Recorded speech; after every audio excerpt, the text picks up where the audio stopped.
Hello everyone, welcome to Theologate Talks, a mission experience series of the Divine Word Theologate, a formation house of the Society of the Divine Word in Chicago. My name is Brian Younkus, SVD. As we all know, Mother Mary plays an important role in the life of the Church. She is our dear Mother who constantly intercedes for us, particularly with our own vocations. As Divine Word missionaries, we entrust Mother Mary to our missionary vocation and also our mission to her for her intercession and protection, since Mother Mary is the mother of the Divine Word. I have heard several stories about her impact on the vocation journey of many people, and today I'm delighted to introduce all of you to one of my confreres, Deacon Minh Đinh, SVD. Mother Mary has played an important role in his vocation journey. So today we're going to explore that journey. Now please, help me to welcome Deacon Minh Đinh. Thank you for having me here today. And this is a great pleasure to me to be here for this series, part of the series of Theologate Talks. My name is Minh, and I am originally from Saigon, Vietnam. I came to the States in 2006. I went to high school here in the States and also finished my business degree before joining SVD. I discovered my call when I was in college, you know. Really? Yes, and there I was trying to be like all the time to be a good student, you know. Be an achiever in schools and with all the subjects I studied. However, the experience of emptiness always there, you know. It comes once in a while during my years in college. And during my last year of college, I got burned out.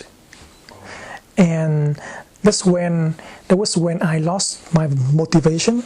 And I didn't know what I should do next, even though like in my mind I had my plan already. Also, my family also had a plan for me to help their business. But I was lost.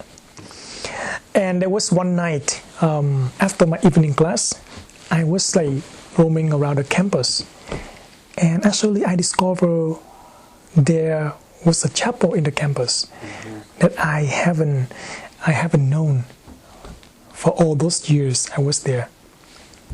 So I came into the chapel, and the chapel was empty because there was no celebrations or anything at that time. And I was there by myself, just sitting there in the chapel with my tiredness and just prayed. I didn't know how to pray much at that time, but I just sat there, you know. And suddenly I felt at peace. I felt at peace in my heart. And that peace was the key moment, a peaceful moment. That was a key thing that played in my vocational discernment. Because that is a peace that what I felt in religious life. Yeah, when I decided to make a huge turn in my vocational discernment to join the SVD, I was like the image of you driving a car in the dark night, you know, on the road, and you don't really actually see what really far ahead of you. You know, you just like see what really like in front of you with the help of the headlights on the car. And that's just what I felt when I decided to join SVD.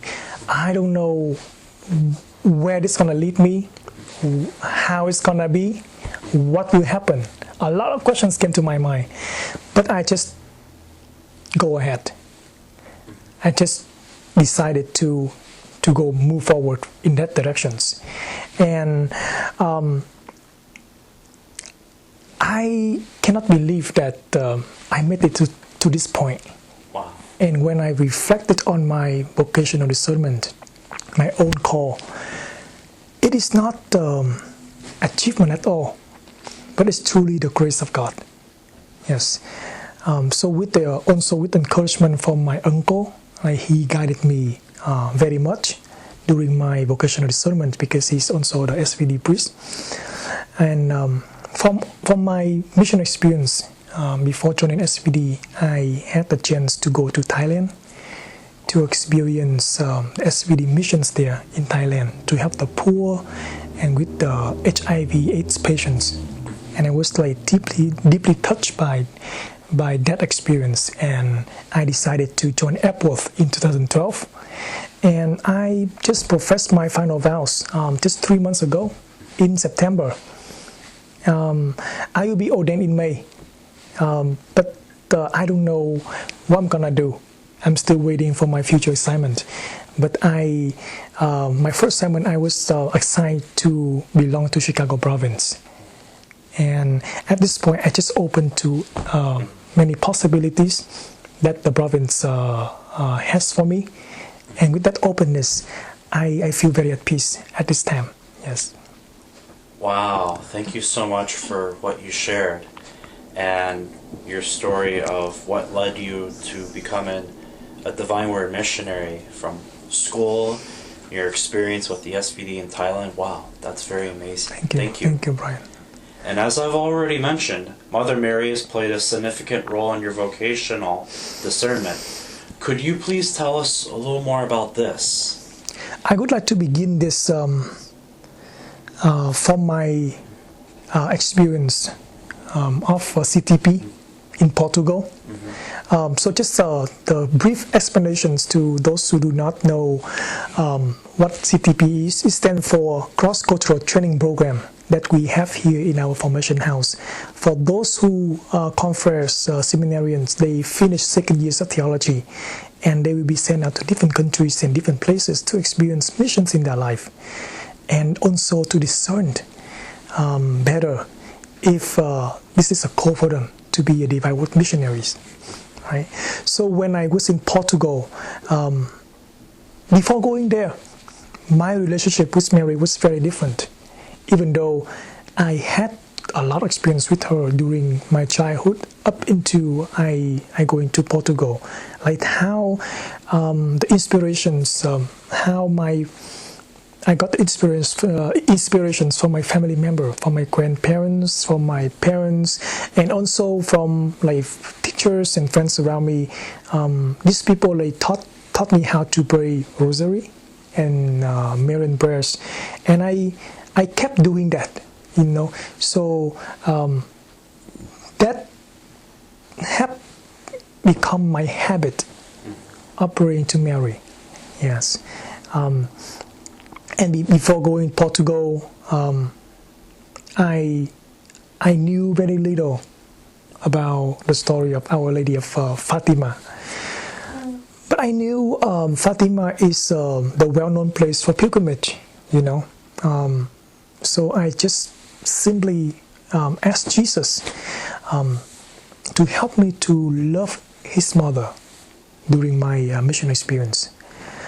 So when I came to Portugal, I came to Fatima just a few days after I got to Portugal. And as you or many of us here, we know that Fatima has been put into movies, right? Like there's the new movie, the Fatima just came out like a couple months ago. That tells us like the story of Fatima, and there's just so many versions of it. But basically, this is a apparitions of Mary to the three little shepherds. We have Lucia, we have Francisco, and we have Jacinta. Yeah. These three little shepherds, and Mary appeared to them and gave them the message of hope and peace. In the year of 1917, yes. When I'm talking about the Fatima story, there was the one important figure I want to introduce to all of us here. That is Father Luis Condor. Honestly, to confess with you and all of you here, that I did not know anything about him before getting to Fatima.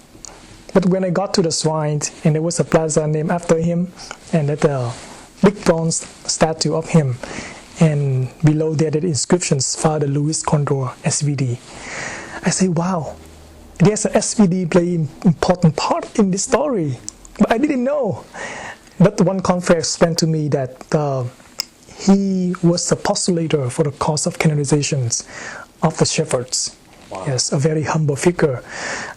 That's why with his work, and after he passed away, there was another person took over his role. And then we have the canonizations of Francisco and Jacinta in May 13, 2017. And they were canonized by Pope Francis. And I was there for the celebrations. It was a very beautiful celebrations. And I had the chance to be there. So truly the blessing for me to have opportunity to be there for the canonizations of these two little saints. Yes. And to add into that, we cannot ignore the devotions of the Portuguese people. That's play very important part, and that inspired me so much. When I came to the shrine, I saw people walk on their knees, and I had my personal doubt in my mind, do we have to do this to receive grace or healings from God? That's just my little doubt. And when I approached one lady to ask about how she's doing and tell me more about walking on why she walk on her knees and things like that, she said that I'm doing this because just to give thanks to God. It's my act of gratitude to God, because she's already received the grace of healing for her son already, and it's just her act of gratitude, very simple, and it's all she got to offer to Mary, to offer to God.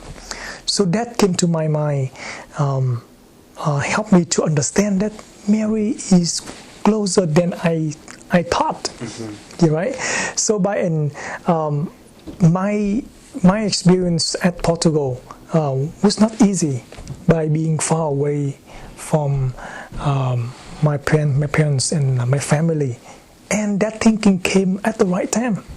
It helped me to be open, to ask Mary for help.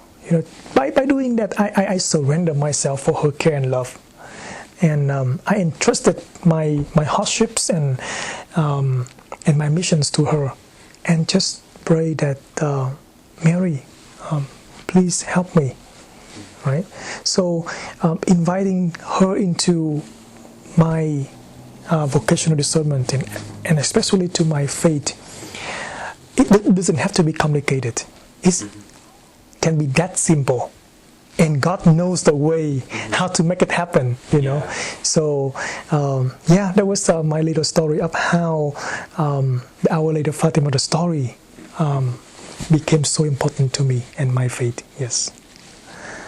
Wow, that is very touching about the SVD, Father Luis, who played a role in the canonization of the 3 shepherd children, and also this woman who you met, who was walking on her knees, that she did it out of her gratitude, not out of some sort of penance. It's very amazing. It really is.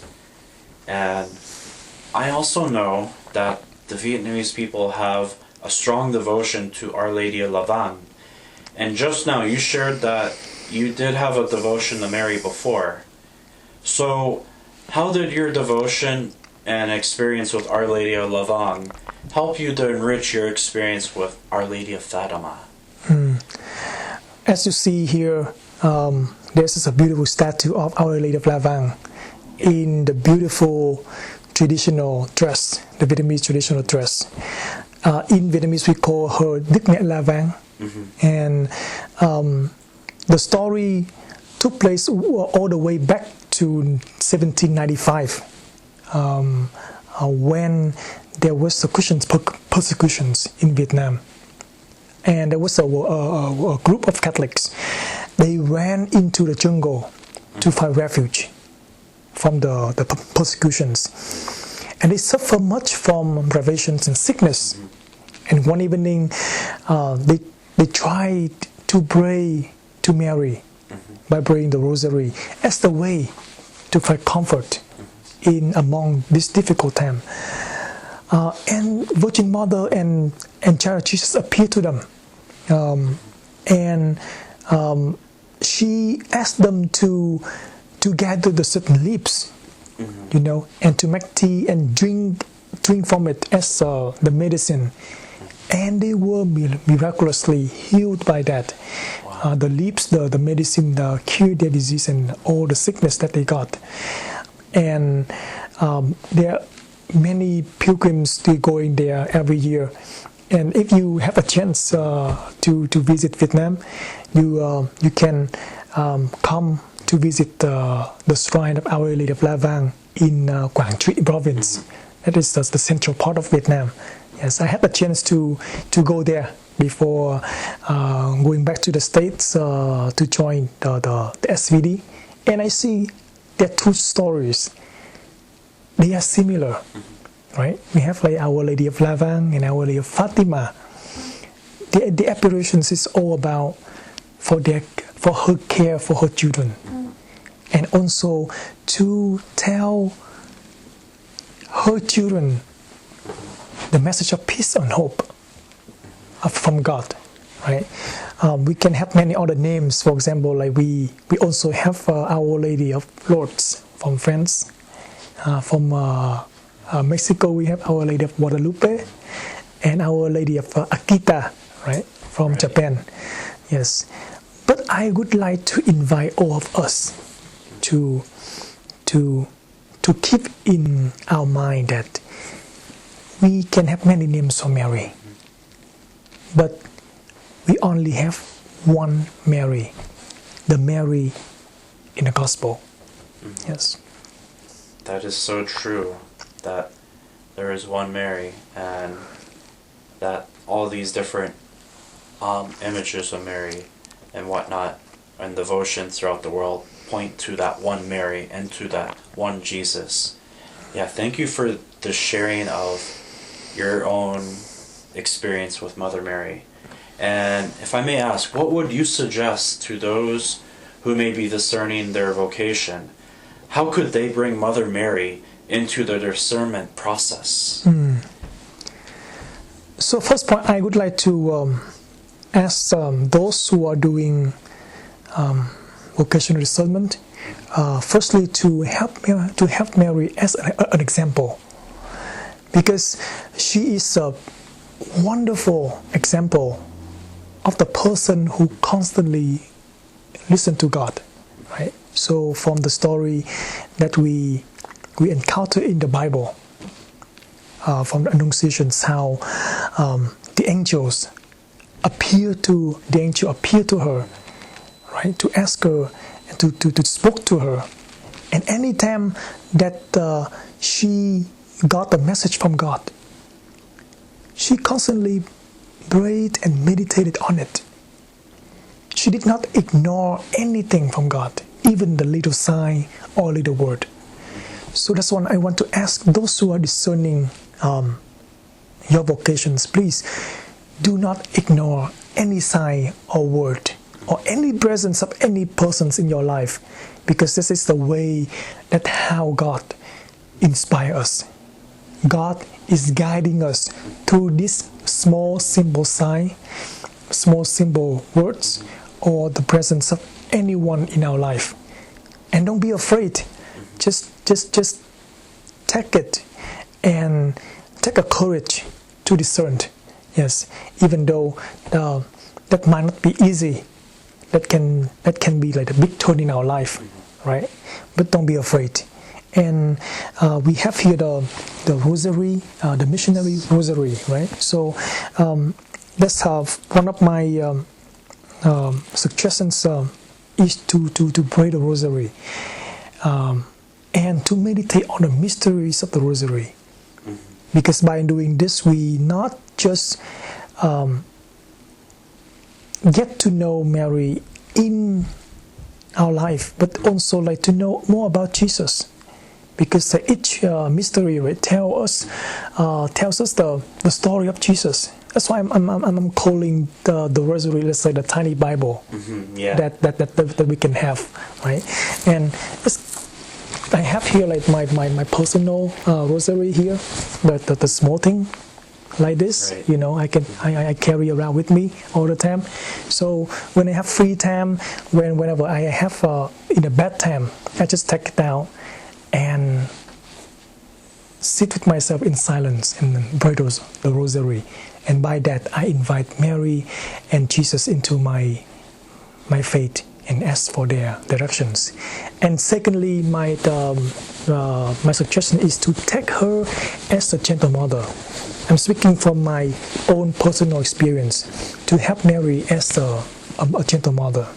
You know, it's very difficult because in the Gospel of John, chapter 19, when Jesus was on the cross, he asked the disciple to take care of his mom by saying, "Here is your mother."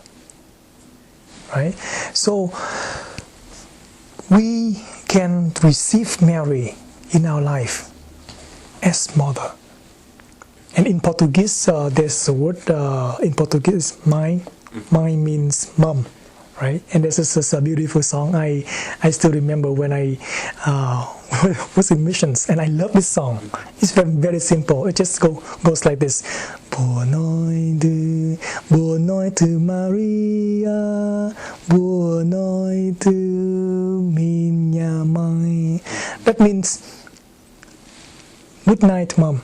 Wow. Yes, that's just simple. And the Portuguese people, they love to sing this song. Even like the little kids, the adults, or the old people, they just together sing a song like to calling Mary as a mother. Yes, and of course she can be our companion in our discernment process also. Because as we know that we are living in a very uncertain time, right? And to have Mary as a companion on our side that can accompany us. It's the same way how we ask the saints to accompany us in our journey of faith, right? Because with them we can stand firm in our faith and have more clarity in our discernment. And this gives us a lot of hope and a support system that we can move forward. Yes.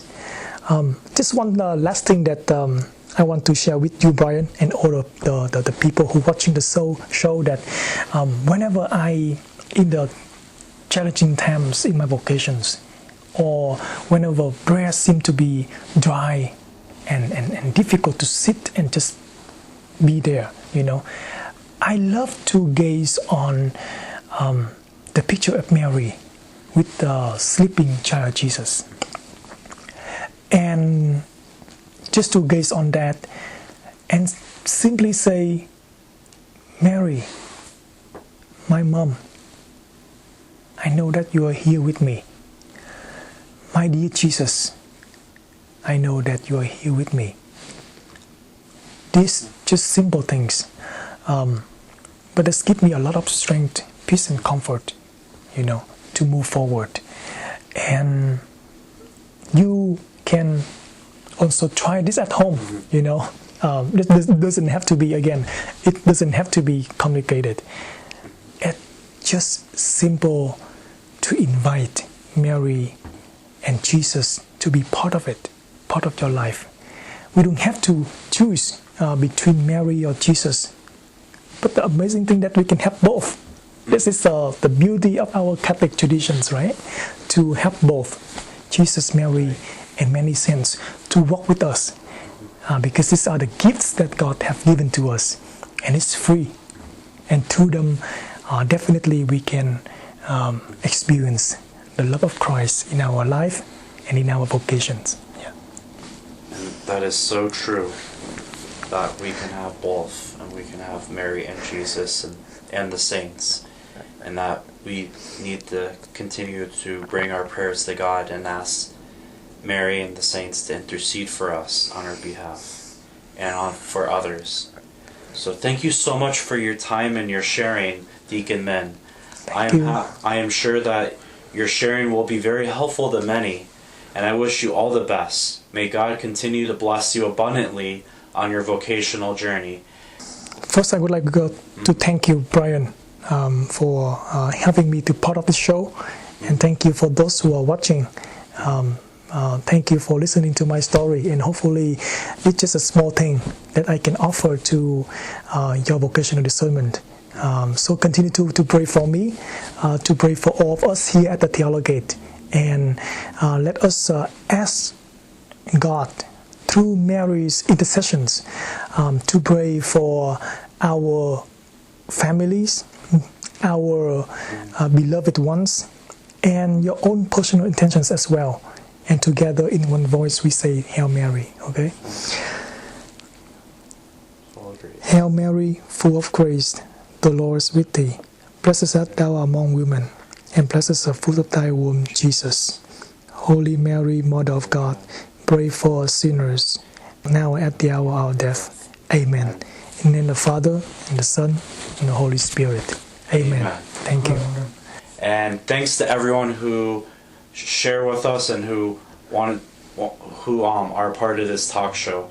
We hope to see you soon and share with you more about other vocation stories. And subscribe to this channel and share this video if you like. And may God bless you and keep you all safe. Thank you so much and have a wonderful day.